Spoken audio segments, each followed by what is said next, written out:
Right, hundreds of unsuspecting drivers just driving the interstates here in Seattle, reporting all kinds of things thrown at them. Rocks, bikes, propane tanks, hurled at them for months now. The city of Seattle and state DOT crews now taking action this morning to clear these camps that are in proximity to some of these reports. 4 people arrested so far in connection with the debris throwing, at least 3 of them linked to the illegal encampments along the interstate. Some of the people living here telling us they've received just a few days' notice to clear their things out and move along.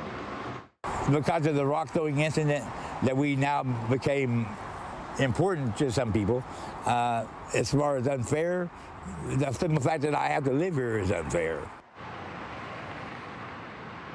Eric Jordan tells us he plans to move to a nearby field once these camps are cleared out. State DOT says its crews will work to repair the damaged soil, fix and modify fencing as well to discourage anyone else from moving in. Now, outreach workers have been out here offering shelter beds to people. We've not heard of anyone taking them up on that yet. One more note I really want to give drivers this morning who use I-90 coming and going through the Mount Baker Tunnel. This is all set to begin at 9 o'clock this morning, likely to provide a distraction that drivers will slow down and stare at. So if you don't want to get caught up in that traffic, you might want to get through there a little earlier. So just who is responsible for the homeless along state highways? It's a question some thought should be answered, but wasn't during a State Transportation Commission meeting. The Transportation Secretary cited a lack of state-provided homeless resources and a reluctance to remove camps without affordable housing available. And what we can't do about that is this kind of homeless camp whack-a-mole where you clean one up and they move across the street and you clean that. That just doesn't work. It's a waste of resource, and frankly, it's not humane.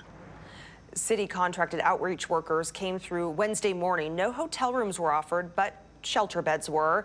The campers we spoke with all turned down the shelter bed offer. A spokesperson for Mayor Jenny Durkin putting out this statement. The city of Seattle now working in partnership with WSDOT to address the urgent and serious public safety concerns at multiple encampments along I-90. And while the encampment is on WSDOT property, Seattle Parks has worked with WSDOT to maintain this area over the years through a joint agreement. On the rise and the way it's being committed, it's more brazen than ever before. We're talking about burglaries. Burglaries in the Alaska Junction in West Seattle are soaring, and KOMO's Kara Kostanich has more on why businesses believe that's happening.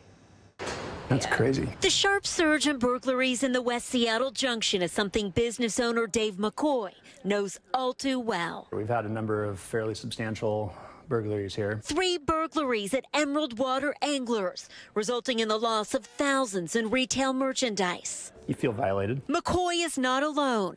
According to data from Seattle Police provided to us by the West Seattle Junction Association, both business and residential burglaries have increased 30% since 2019 and jumped 72% since 2020. The message from our local precinct is they just don't have enough police officers. Laura Radford, executive director at the Junction Association, says the brazen way crimes are being committed are escalating as well, proving that a dangerous altercation over a Ring camera on the exterior of Thunder Road Guitars. One of our staff members kind of walked up to him really slowly, and he turned around and, flashed a weapon at him. And it's just kind of uncalled for. It's unfolding in neighborhoods all over Seattle. I think what's happening is criminals are understanding that there's really no repercussions. Many business owners believe Seattle's relaxed approach to prosecuting crimes has opened the door to increasing trouble. What do you think it will take